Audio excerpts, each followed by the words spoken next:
Welcome Wargamers, my name is Doug with 2+ Stuff, and today we're going to be taking a look at the Nords Warband box by Bellum for use in the games Conquest, The Last Argument of Kings, and Conquest First Blood. They both use the same models, one's a skirmish game, one's a full army game. Now if you're new to the channel, first of all, welcome. When I do these kinds of reviews, really instead of asking about points or competitiveness, my basic question is what are the units that you get? Are they good for the army and will you actually use them later on? Having more of a holistic perspective and asking the question, is this box a good value? So as I said, we're going to list off and explore the entries for every single unit that's included in the box, just kind of walking through the rules to help you kind of get an understanding of what it is they do, and then finish up with a discussion about where to go from here and the overall value of the box. So without further ado, let's get into it. The Warband box for the Nords includes 1 Blooded, 1 Shaman, those are both characters, 12 Stalkers, 3 Ugar, and 12 Raiders. So starting off with like a big bird's eye view of this, these are some cool looking models. Like it's the kind of set that I can absolutely see someone walking into a game store and being like, what is that? I want to play that, right? They have such an imposing presence. They look so menacing, but they're also like strangely beautiful. They're kind of like that Nordic look that I just really like. As far as the mix of troops and things like that, I like that they gave you 2 different heroes. One's a little more combat-y, one's a little more magic-y, so you can kind of experiment with different aspects of the game, which I think is important for any starting product. As well as 3 units, so you have Stalkers, Ugar, and Raiders.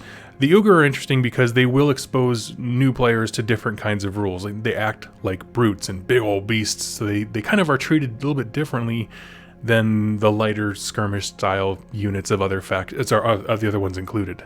And I like the fact that they included the Ugar because they will operate a little bit differently, because they are brutes, because they're bigger models with multiple wounds.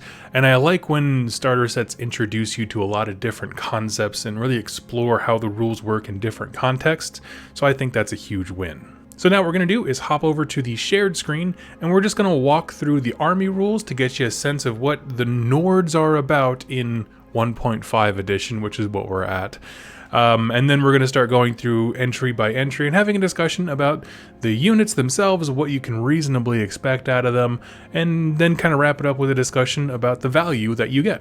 So I wanted to start off this discussion like I did before, just by mentioning the fact that recently Bellum put out a new rule set for each army in the game. This is their 1.5 edition, and so every army got a set of army-specific rules. These used to be exclusive to the Wadroon, and then they went back and retroactively made armies, more unique on their own. This would be the equivalent if you play Age of Sigmar, which is another game that I cover here frequently on the channel. These would be like allegiance abilities, so to speak. And the one we have for these guys is Blood of the Einherjar. While a regiment in your army has any wounded stands, incomplete non-character stands, or ones with wounded markers, meaning if you've lost a dude in an infantry unit, or if your big brutes, like say your Ugar, are damaged, this will apply. Or is missing stands as a result of casualties, that regiment gains the Fury Draw event. Now for those of you who are unaware, Fury over here, when determining the number of attacks that a regiment performs, add plus X, meaning you get the Fury 1 event, attacks to each engaged stand until the end of the turn. So it's important to note here, this doesn't affect like back ranks, but the more stands that you get into combat, all of those are getting additional attacks. But wait, there's more. While a regiment in your army has lost half or more of its stands or wounds in the case of monsters and characters, that regiment gains the Flurry special rule as well. And Flurry, if we look at the rules over here, this stand rerolls all failed to hit rolls when performing a clash action, and those do stack, so you would be able to get additional attacks and be able to reroll them depending on how beat up your unit is. Now, I'm going to make it clear, this is mainly because these guys will get shot to heck on the way into combat. Now, we'll talk more about, them getting these bonuses in a second, but let's finish out this discussion. If the regiment already has the Fury 1 draw event, or the Flurry special rule. When gaining special rules from Blood of the Einherjar, it instead gains the Fury +1 draw event instead.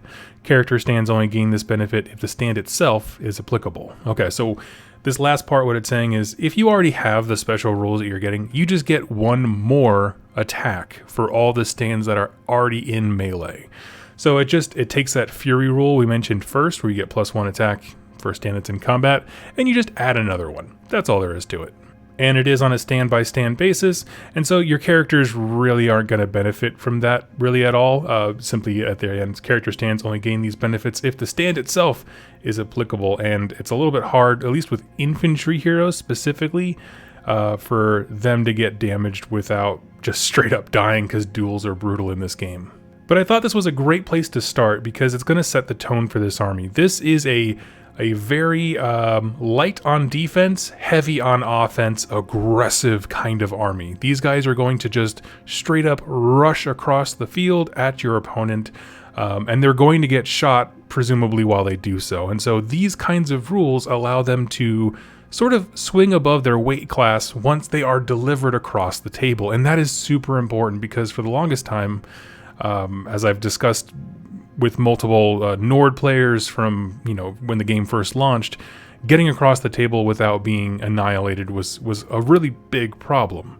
But now I want to move into Supremacy Abilities. So if you are new to Conquest as a system, depending on who you choose to be your general, that you will get extra rules.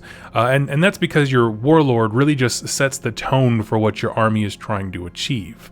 Now, in this box specifically, that's all we're going to limit ourselves to, are the Blooded at the top and the Shaman for Call of the Storm. So let's take a look here.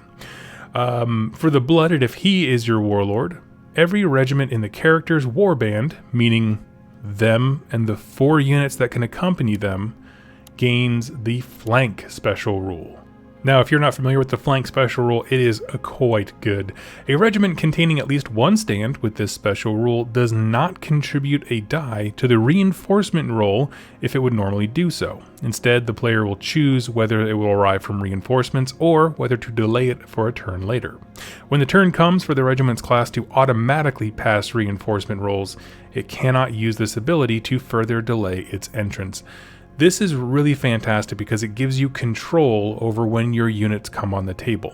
Now keep in mind, his warband, it's going to be him, he's going to be attached to a unit, and there's going to be 3 others. So 4 units total, 1 of them containing a hero. All of those will gain this ability. So if you load him up in a warband full of light units, you will immediately turn 1 know for a fact that you have them all on the table, running up the board at full speed. If you do it on heavier units, you have a much stronger sense of what units are going to be on the board mid-game to be able to really capture objectives and things like that. It's a wonderful rule, so don't overthink this. Okay, so back here at the Shaman, we have our second possible Supremacy ability, and this one's called Call of the Storm. While this character is on the battlefield, that's important, so your Shaman already has to be on the board. Choose 1 friendly regiment per turn. Currently not on the table and prior to rolling for reinforcements to gain the Vanguard special rule. And this Supremacy ability is always considered to be active. It don't have to worry about a specific phase. It's just that your character has to be on the table. That's a big deal for the Shaman, and they gain the Vanguard special rule. So what the heck is that? Vanguard. Upon activation, this regiment arrives as reinforcements and takes a single march action. It may take a single additional free march action provided no enemies were within 8 inches when it entered the battlefield. Essentially, he gets to pick a unit who is off the table in reinforcements. When they come on, they slingshot forward because they move on with a march, then they get a free march action, and then you can do a third one as long as you meet the criteria for not having, anyone in your face. So this would allow you to just fire a unit up the board, and when you're talking about big, heavy-hitting units that are a little bit slower, like, possibly some Ugar or something like that you might have from buying this box, this is the kind of thing that will get them across the board, into the battle, and across the board very swiftly. So those are the Supremacy Abilities. I have actually seen both of them used to good degree, because if you deck out the Blooded's Warband really, really smartly and he takes advantage of flank really well, that's 4 units of trouble. Okay, I mean, up to 4 units of trouble. It could just be 1. But I have also faced the wrath of the Ugar bomb coming from the Shaman, letting their units come on the table and just bum rush forward so fast that you're just not ready. Like, your medium and heavy units, they're on the table maybe, but they're not in position to be able to deal with some of the heavy hitters that this faction can throw at you with this kind of speed. And so now we're going to move into talking about the actual units that you get. We're going to start it off with the hero. So that Blooded, let's talk about this guy. He is a cool unit. He is an infantry type hero, class medium. He has a movement of 5, volley of 2, clash 4, attacks. He only gets 4 of them. He has 4 wounds, resolve 3, which is great. He gives that to his unit, and defense 1. Now, as far as his special rule goes, he does have a ranged weapon, barrage 4. It's 12 inches, which is not super great. It's basically like a throwing axe type thing, with cleave 2, and it is a thrown weapon.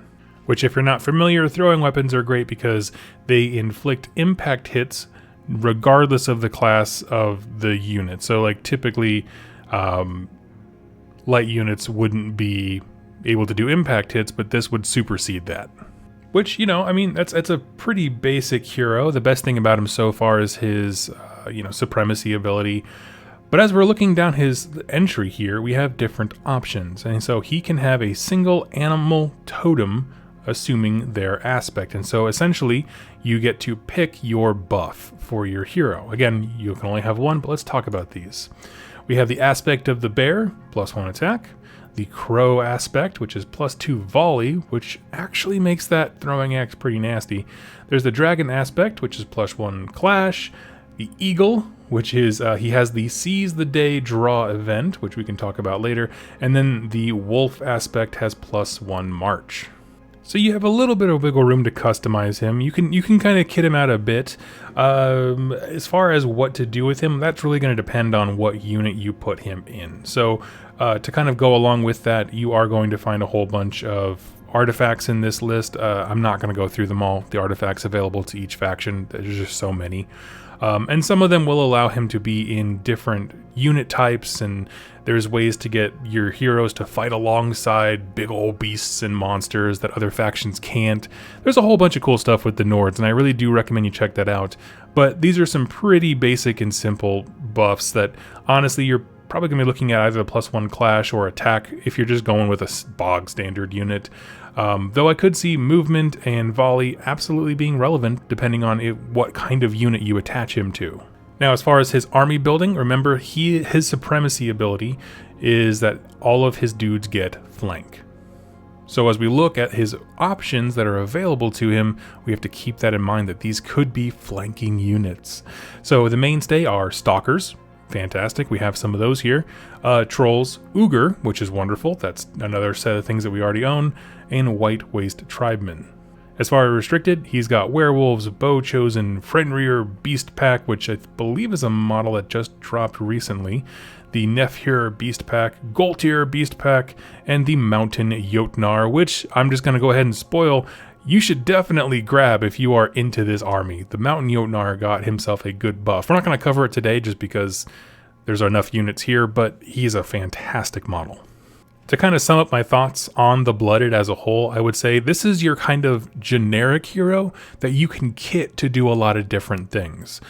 He's not as killy as some other heroes. He's not as, doesn't use a lot of draw events or magic abilities like some others, but he is a bog standard one that you can put pretty much anywhere with any unit, and he will do something if you kit him out with the right artifacts and possibly masteries, things like that, which I don't really cover in these videos, but he can be kitted out with tactical and combat masteries, as well as a few things from the retinue table. So, I mean, there's a lot of customization here. He is the one, he's kind of like the choose your own adventure of heroes. And next we'll move over to the Shaman, which is the other hero that you get in this set. Remember, this is the one who can basically supercharge a unit to come on the table and just run like madmen up the board. The Shaman has a movement of 5, volley 1, clash 2, attacks 3. You don't want this guy in combat. He's an old man with a stick. He's got 4 wounds, resolve 2, defense 1, and evasion 0. He's a character, and he's a priest 5, which means to do any of his spells and abilities, you're going to be rolling 5 dice. Now for him specifically, he doesn't have the same sort of customization ability that the other guy does, the Blooded, simply because he can't take aspects or totems or anything like that. He can take artifacts, and there are a myriad of artifacts that let it buff him up and stuff like that. We can take a quick look at the spells, but he has access to 3 base, and then he has to pick one of them. So let's take a look at those. The spells for the Shaman right here, there is Blurred Vision, range 14, casting difficulty of 3. Target Regiment can only select targets to volley or charge that are within 12 inches. Now, it's a little bit interesting. So it's basically a debuff that limits who your opponent or the defending unit that you're using this spell on can shoot.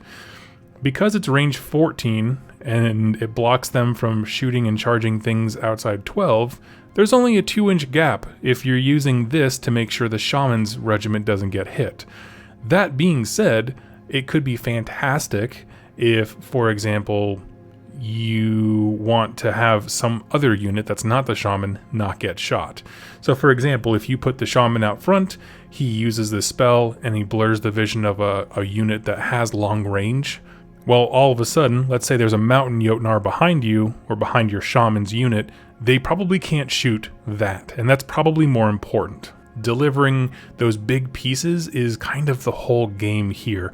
And so Blurred Vision, it just kind of takes away some of your opponent's options, and that is always a good thing, even if it's a little bit odd. Now we have Mistweave, 12-inch range. It is a casting difficulty of 3, but it scales, meaning the bigger the unit you're targeting, the more successes you need.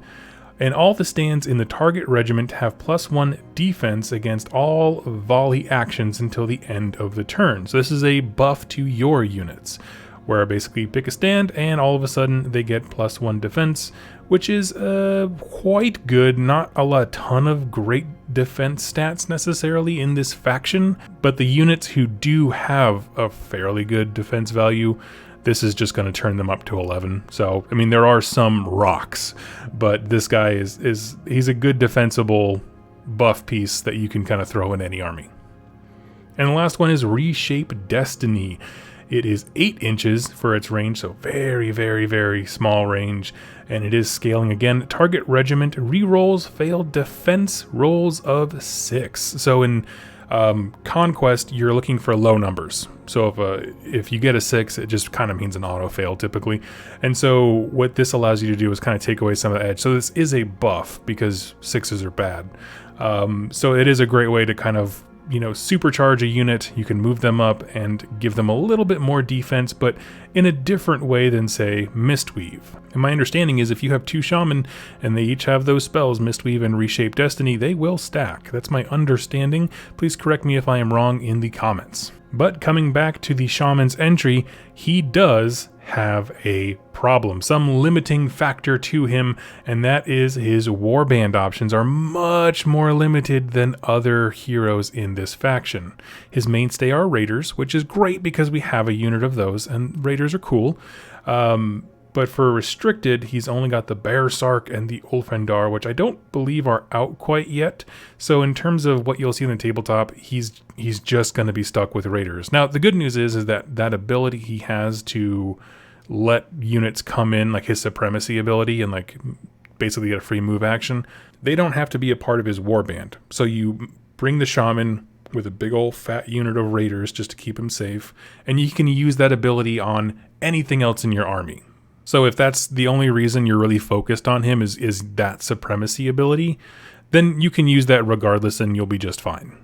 And while we're talking about him, let's dive into the other units. We get 3 general units that aren't characters in this set. And the first one is the Raiders. So these are your very, very basic infantry type unit. Raiders are a light infantry. They movement of 5, volley 1, clash 2, attacks 1 each. So a stand will have 4 attacks if it's in combat. They only have 1 wound each, a resolve of 2, defense 1, and evasion 1. Now, The evasion 1, I believe, is the thing that was added to most units in the Nord faction when they got their update. And so you get a defense roll. However, there's also the evasion. So essentially, it's kind of like a ward save where it's like if your defense is so bad that you're just going to take a wound, you get to roll an evasion thing. And there's just always some chance that you'll dodge the bullet or absorb the pain or something like that. So it's really great that they all got an evasion boost, so to speak.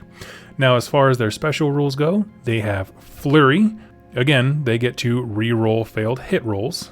And throwing weapons, so they do make impact hits. And these are the kinds of units that you're going to be rushing across the board. They're fairly cheap. I mean, they're not the cheapest things in the game by a margin, but they can just kind of be a chaff unit to absorb some of the impact, so some of your bigger, more important things can make it to the battle. Because, you know, if your opponent ignores them, they are quite scary. Right, I mean, I've been deleted by raiders before. Just the impact hits and everything, they can be actually very scary. Now, their options here are very interesting because in the new 1.5 edition, everybody gets a leader for free, which is wonderful. So you basically get an extra attack in your pile. And then they have a few different unit attachments. They have a shield biter and a captain. So let's check those out. So here we are with the command models. This is all the way at the end of the PDF with all the rules. For the captain, when a regiment with a captain is called to make its reinforcement roll, but before rolling, you may choose to change its class to one class heavier, so medium instead of light, for example, for the rest of the battle and for all game purposes. In addition, while the captain is alive, any character in the regiment has +1 clash while fighting a dual action. Increase the regiment's resolve by 1 point. Now, there's a lot in that. Being able to change your class to become heavier is massive because light units in Conquest cannot capture objectives. They can contest them so your opponent doesn't get points for it, but they don't give you points. So that is a big deal. So if you were to change them from a light to a medium, all of a sudden, your light unit, what was a light unit, can now capture objectives for you. The fact that he gives, any character in the regiment has +1 clash, that's awesome. You do have some wonderful characters. Remember, this is going to stack with anything, any artifacts, any totems that you do on the blooded, so he's already +1 clash, particularly when fighting a dual action, of course.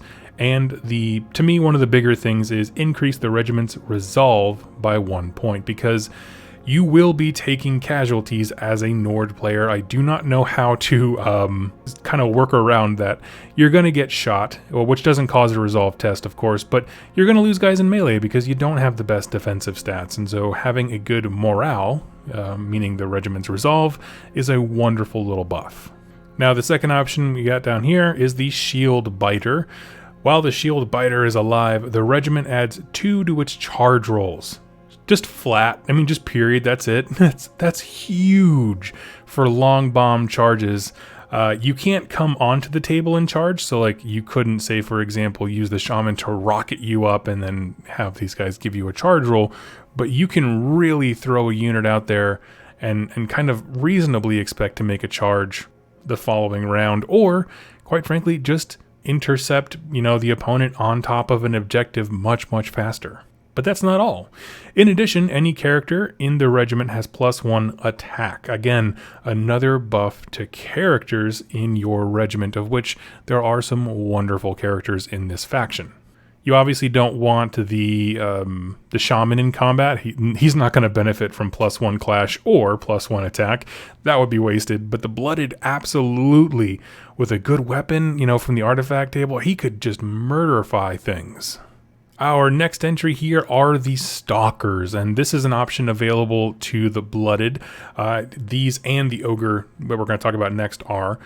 So Stalkers are a form of light infantry, movement of 6, volley 3, clash 2, attacks 1, wound 1, resolve 3, the defense of 1, and evasion 2. And that evasion 2 is the big one because there's not really any way to modify evasion. So like for example, armor piercing or that kind of thing, nothing affects evasion in that way.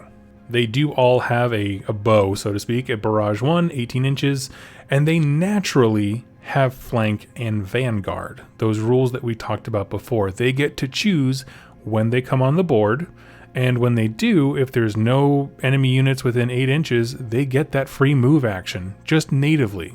So that does kind of factor in your decision making when you're talking about which unit to put your hero, say for your example, you're blooded with, because they're already going to have some of these rules, and so that will affect your opinion on where he adds the most value. But that being said, these guys are brutal because the fact that they can move so swiftly up the board. Now, they lose out on a whole bunch of options for their unit, like they can't take the shield biter to get +2 to charge, that kind of stuff. But on the whole, this is a much more solid stat line than it used to be, where they would kind of just get on the board and crumple like paper. But this one allows them, with the evasion 2, to do something. I mean, they have a chance to get on the board, rush up, and these can be easily one of the coolest harassing units in the game. And lastly are the Ugar. That is UGR. They are a brute type unit, so they will be getting impact hits. They're medium, so they can capture objectives, which is this and the heroes are the only things that can capture objectives in this entire box. And for their stat, they have a movement of 6, which is fantastic for your heavy hittier type units. Volley of 1, that doesn't really matter. Clash of 3, attacks 4, wounds 4. Okay, that's super rad. Resolve of 2, defense 2, and 0 evasion. What makes these guys great are some of their special rules. So they have Cleave 2, which Cleave is sort of like the rend or armor piercing, so to speak, from other games, where it just modifies negatively your opponent's defense score, which is wonderful, by the way. Like, Cleave 2 is fantastic. And then they also have Fearless and Oblivious, so let's explore those. So for Fearless, a regiment containing at least one stand with this special rule ignores the terrifying and fearsome special rules of all enemy regiments in contact with it. What that means, basically, a lot of the bigger, scarier things in this game will have terrifying and fearsome, and these are rules to kind of represent the sheer amount of dread that these monsters instill in others. But the Ugar are also big and also kind of dumb, so they're a little bit, not quite aware of how much danger they're in, and so Fearless basically just lets them ignore that, which it does help because I mainly used, I think, Terrifying on my Spire's Abomination, and it didn't always come into effect, but it's nice to be able to just be like, no, I just ignore that. It's real nice when you're having these guys swing above their weight class. If they go into a giant monster, you don't want them to be scared. And the second rule there is Oblivious. So regiments with this special rule receive only 1 wound for every 2 failed morale tests, rounding up. So essentially, morale can be devastating in this game. Like, units get deleted left and right. It is brutal combat, and that's actually why I love it, right? Things are always happening. And so what this is saying is you're too dumb to know that you should run away. And so it's a way of giving them a form of toughness, but it doesn't do so in a way that has a ripple effect on the rest of the stats of the game, of rather than just throwing them a couple more defense. This is a way to be like, well, you're going to take some wounds, but you're not going to run away from it or suffer more consequences from those. Now, what's nice is they can get something, they can get additional stands, so you can really beef this unit up. They can get a standard bearer, which will help them with charges. You can reroll charges, things like that. All in all, I think it is a good unit. 150 points. They're a little bit pricey, but they are your heavy lifters for this box set for sure. There are, if I'm not mistaken, ways to get the blooded to attach to these guys rather than an infantry unit, which is awesome. And beyond that, they just look sick. So with the units described, let's kind of step back and take a bird's eye view, put it all together. Realistically, this is probably the Warband starter box that got the most of an overhaul from the new rules changes that just dropped. Like, these units were actively derived before. People really hated Raiders because they would get blown off the table before they arrived anywhere. Stalkers, without the evasion aspect of things, they kind of crumpled like paper. They could get places, but it didn't have any kind of staying power whatsoever. And then the Ugar, I believe the main complaint was just that they were too expensive for the most part. They could do work, absolutely. I mean, I've gotten my teeth kicked in by Ugar from my buddy Aaron. Hey, Aaron. But, you know, the general consensus on the forum seems to be they all got a little bit above, kind of like a rising tide raises all ships type thing. Now, as far as whether or not you're actually going to like use these in most armies, that's still a little bit up in the air at this point because the new edition dropped. Certainly, amongst the staple of units that have models from Parabellum, these have gained significant more usefulness. I still think there's a lot of play for other units, some of the heavier options that have more defense to them, sort of like the versions of... It's like Marauders versus Chaos Warriors. This box comes with a whole bunch of Marauders when there are Chaos Warriors in the set that are a bit more tanky. But in terms of like introducing people to Conquest, well, first of all, I mean, I do think these are great units because they're heroes that you are going to want and units that they can go into. Like, the Blooded can go into the Stalkers. The Shaman can go into the Raiders. That's wonderful. The fact that everyone has a use and a place is awesome.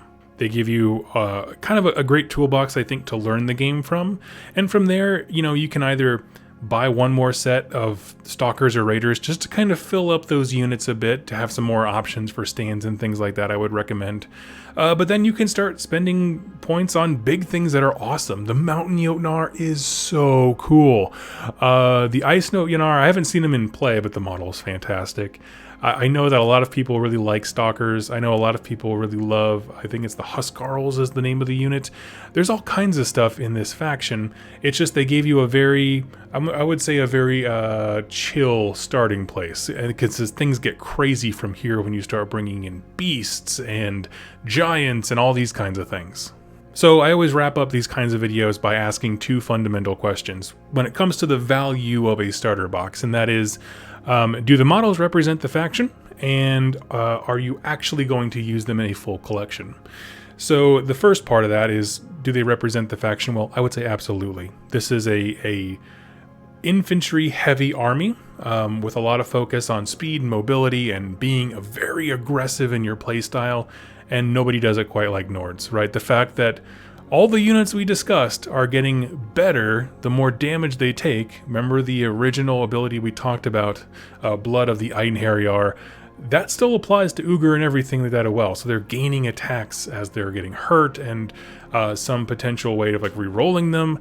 And so there's a lot going on with that. I think that can't really be overstated. So to that end, as far as representing the faction from a playstyle perspective, I say absolutely. From a model perspective, there's no question. If you want crazy Viking dudes, you got all the crazy Viking dudes and more, and it only gets cooler the further into the faction you go. As far as their usefulness, well, I know you're going to want the Blooded and the Shaman. To me, that's not even a question. This game has so few character options that you would want all of them just to be able to explore everything within your faction. It's very easy to achieve and very reasonably priced. As far as the other units, you know, that remains to be seen, because at the time of recording, I think it was 6 days ago, the new edition drops, and so people are still working with this. I have spoken to several playtesters who have been playing this new set of rules for a couple months now. And essentially their consensus on the three units, the Stalkers, Raiders, and Ugar, is they all got much, much better, but there are some cooler things in the faction. So you will use them because you need to bring in those heroes that you do want. Ugar might have a more specific purpose, but on the whole, it's a great place to start and then get more excited about the other cool things in the army. It used to just be that like nobody would recommend the Nord starting box, and that's actually why I held off on it, because before the rules update where they really fleshed out and rebalanced all of these initial release units that came with the army, a lot of Conquest players were saying, hey, if you want to start Nords, do not buy the starter box because it's a garbage fire. And that is not the case anymore. Now it is the case of like, well, if you like those kinds of units, yeah, absolutely. It's a great place to start if you like those. If you want to go something radically different with like tons of giants and things like that, there might be other options, more, I guess, reasonable options in terms of how to build your initial force. But truth be told, I think it's a great set. So anyway, friends, that is going to be it from me. Thank you all so much for watching and listening. And as always, at the end of these videos, I always ask, if you play the Nords, please let us know in the comments down below what you would suggest for future purposes, or purchases, sorry, or expanding based upon this as a starter. I always pin the most helpful comment to the top so that folks will actually see it and get a chance to read it and gain that benefit as well, because we have an awesome community here. So thank you all. I'll catch you next time. Happy wargaming.